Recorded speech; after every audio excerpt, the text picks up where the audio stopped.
আমার জীবনের সবচেয়ে কষ্ট, সবচেয়ে দুঃখ এবং মৃত্যুর আগেও আমি স্মরণ করব, আমি ভারতে আমি এতবার গিয়েছি কিন্তু কখনো আমি কোনো রকম কষ্ট বোধ করিনি।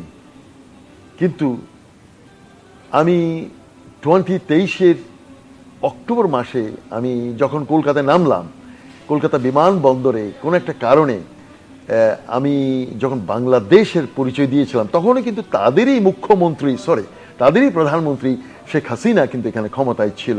কিন্তু আমার পাসপোর্টের কোথাও কিন্তু বাংলাদেশ লেখা নেই, কিন্তু আমার অস্ট্রেলিয়ান পাসপোর্টের কোথাও বাংলাদেশ লেখা নেই।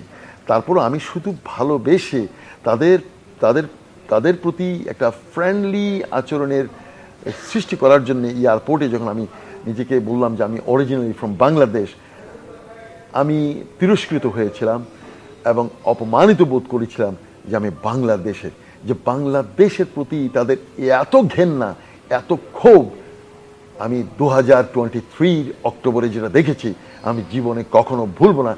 ছোট্ট ছোট্ট কিছু ভিডিও ক্লিপ আছে, দূর থেকে আরেকজনের ভিডিও করেছে। কখনো কেউ যদি দেখেন, কখনোই আপনি সেই দাদাকে বা কলকাতাকে আপনি বুকে আর টানবেন না।